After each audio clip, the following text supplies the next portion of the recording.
Okay, guys, it's Luke's birthday. So, we're doing a little birthday stuff. I got a birthday ad. Anyway, happy birthday, Luke. And I tried to find some Bluey books today, and there's one store here, and they did not have any, so we're going to read Flat Stanley Goes Camping, and we'll do 2 books since it's your birthday. The Day Jimmy's Boa Ate the Wash. That sounded kind of cool. So, we'll move these out of the way, and then at the very end, I have something super exciting for your birthday. Move this out of the way and get done quick. So you don't have to stay up too late. And see, you can see my little birthday hat right there. That's pretty cute or whatever. Flat Stanley Goes Camping. Have y'all ever read Flat Stanley books? Evidently, there's a lot of them, but this is the one I got. Because y'all like to camp. Stanley Lambchop lived with his mother, his father, and his little brother Arthur. Stanley was 4 feet tall, about a foot wide, and a half an inch thick. He had been flat ever since a bulletin board fell on him. There's his mom and his dad and his brother.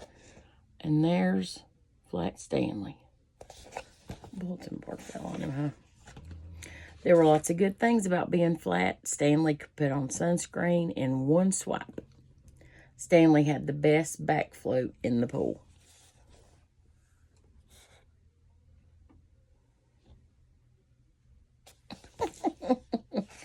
Flat.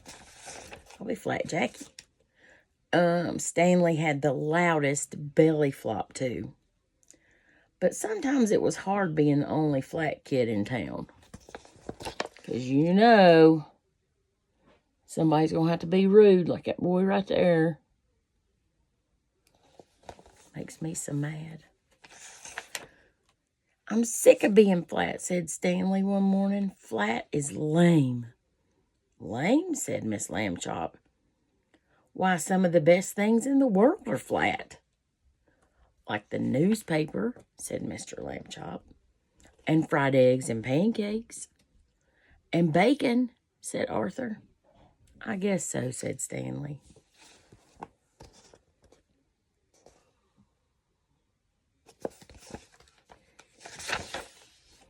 After breakfast, Mr. Lambchop started loading up the car with tents and sleeping bags.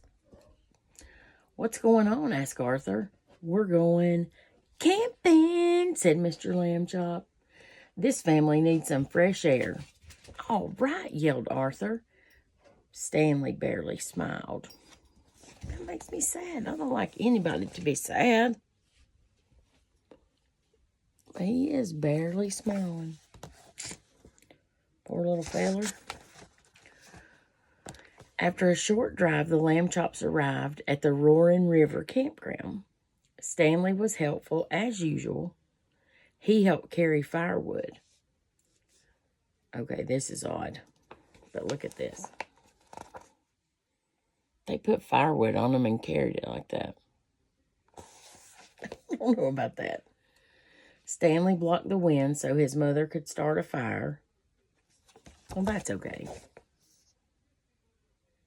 But I still don't know about that. But Stanley just wasn't himself. He wouldn't even eat s'mores. Too flat, he muttered.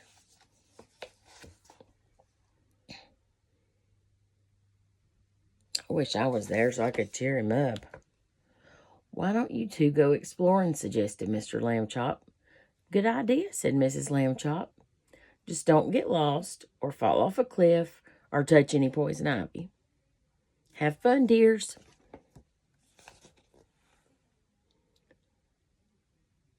Dad looks like he's thinking, Mama, what in the world did you put all that in their head for?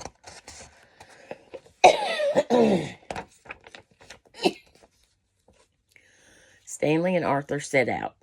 Hey, animal tracks, said Arthur. Let's follow them. The boys followed the tracks along the river. through some trees, and up a steep hill with a cliff on one side. "The tracks end here," said Arthur. He peered over the cliff. "I wonder what kind of animal made them." They better watch it at that cliff right there. They might slip off. Arthur, said Stanley. Arthur turned around. "Skunk," he whispered. "Let's get out of here." But the boys were trapped. The skunk was on one side, the cliff was on the other. The skunk raised his tail. "What do we do?" Arthur wailed. "Mom said not to fall off a cliff," said Stanley. "She didn't say not to jump off a cliff." Here comes the skunk. Oh, there he is raising his tail.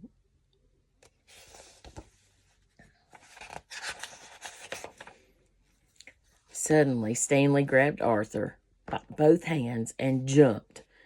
"Ah!" Arthur screamed.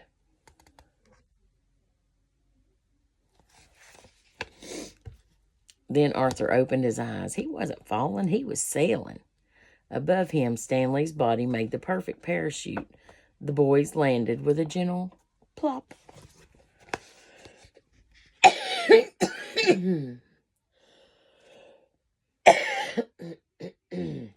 Sorry, I'm coughing so much. Still got the sickness in there. "That was awesome," said Arthur. "Thanks," said Stanley. "Now where are we?" Arthur and Stanley looked around. All they saw were trees. "We're lost," said Arthur, "and it's getting dark." Then Stanley spotted something. "There's the river," he said. "Our campground is on the river." The boys ran to the water's edge. About a mile downstream were two cozy lamb chop tents. That's when they were looking in the forest. And that's when they saw their tents.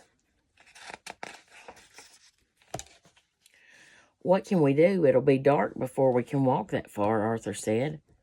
"I know, Stanley." Stanley got a running start and belly flopped into the river. Splash! Then he flipped over on his back. "Climb on!"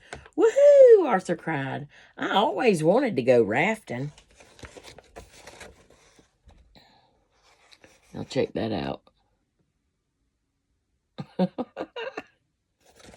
Rafting on your brother.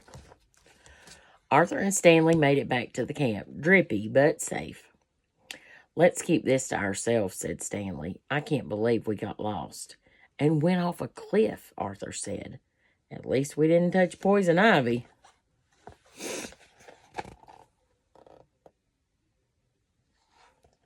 "There you are," Miss Lamb Chop said. "Just in time for supper."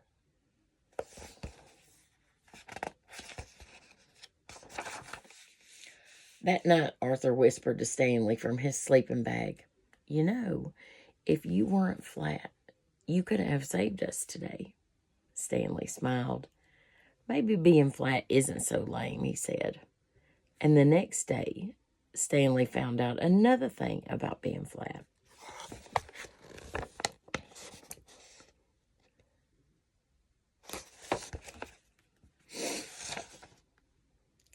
He could put on poison ivy cream in one swipe. They must have got into it somewhere, right? The end. Flat Stanley goes camping. I'll have to look for some more of those. That's pretty good. Do we have time to read this one? I don't want to keep anybody up too late. Let's see. Oh, yeah, we do. It's not very long at all. I wanted to do 2 books for your birthday, Luke. So this will be fine. This is The Day Jimmy's Boa Ate the Wash. How was your class field trip to the farm? Oh, kind of boring, kind of dull, until the cow started crying. So this must be, well, we don't know who that is yet. We'll need some introductions. A cow crying? Yeah, you see, a haystack fell on her. But haystacks don't just fall over.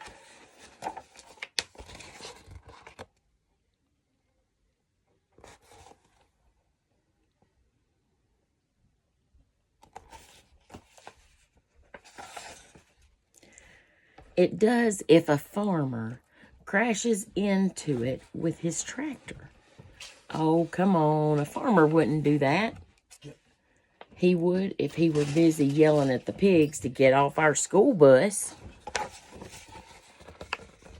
There he is with the hay on him. And there he is.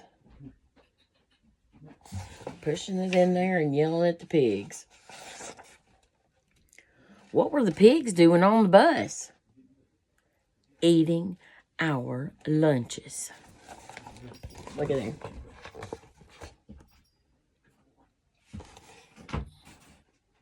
They're going crazy in there in them kids' lunches, ain't they?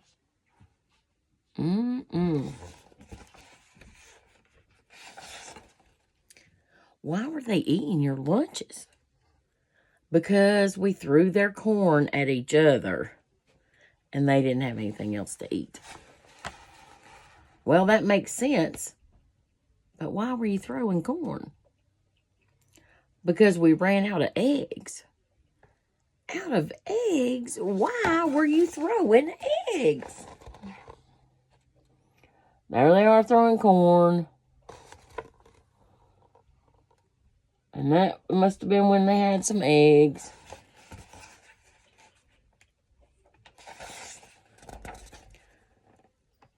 Because the boa constrictor. The boa constrictor?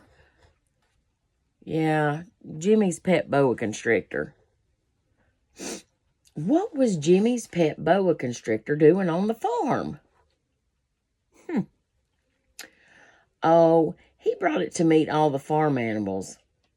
But the chickens didn't like it. Oh, look at this snake.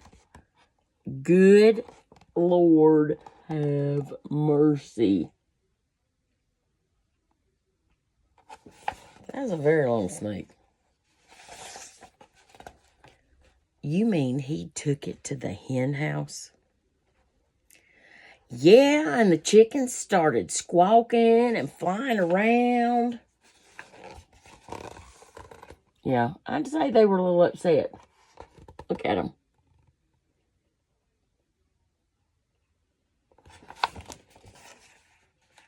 I bet they were scared to death. I want y'all to look how big that snake is. That's big. I would not want to encounter that snake. Go on, go on. What happened? Well, one hen got excited and laid an egg, and it landed on Jenny's head. The hen? No, the egg. And it broke, yucky, all over her hair. What did she do? She got mad because she thought Tommy threw it at her, so she threw one at him. What did Tommy do? Oh, sorry. Forgot how to read for a second. Oh, he ducked and the egg hit Marianne in the face.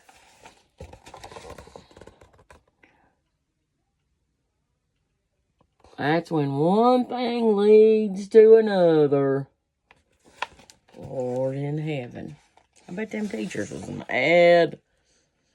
So she threw one at Jenny, but she missed and hit Jimmy, who dropped his boa constrictor. Oh, and I know, the next thing you knew, everyone was throwing eggs, right? Right.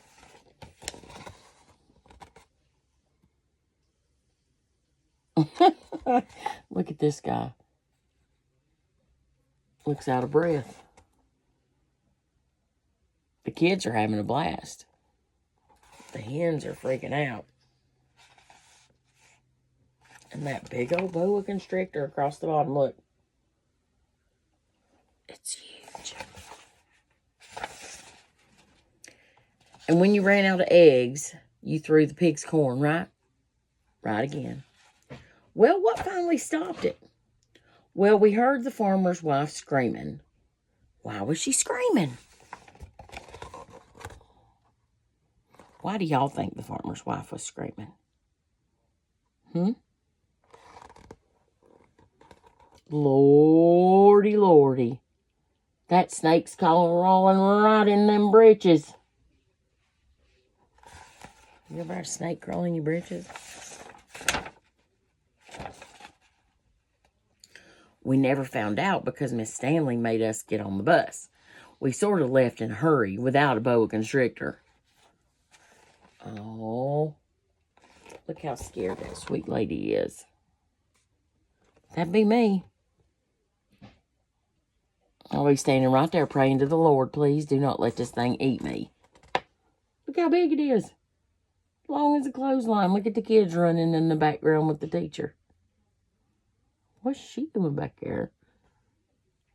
Getting a piece of corn and... Well, they ain't no telling. But she's got a piece of corn and she's mad. I bet Jimmy was sad because he left his pet boa constrictor. Oh, not really. We left in such a hurry that one of the pigs didn't get off the bus, so now he's got a pet pig.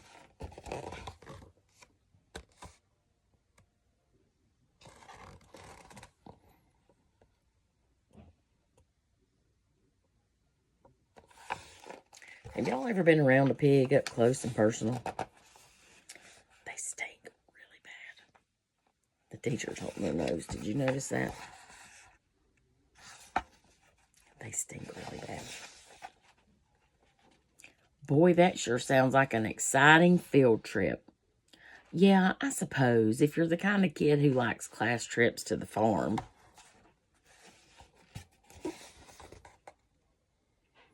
Looks like she's into something else. Maybe spaceman stuff. Astronaut. Oh, no, she's a driver of a car, a fast car. With a pig in the back.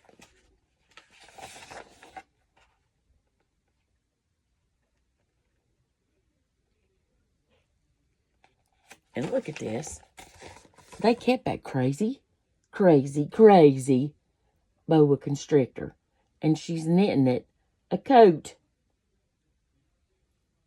No, thank you. I would not. All right, here comes the ultimate birthday for Luke. Ready?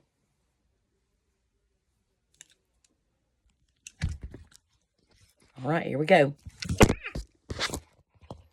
Well, we're having a little malfunction here. Hold on.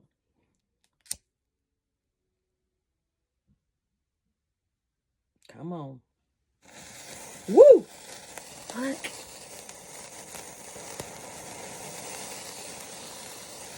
Happy birthday, Luke. Happy birthday, Luke. Happy birthday, Luke. Happy birthday, Luke. Happy birthday, Luke. Happy birthday, Luke. Happy birthday to you.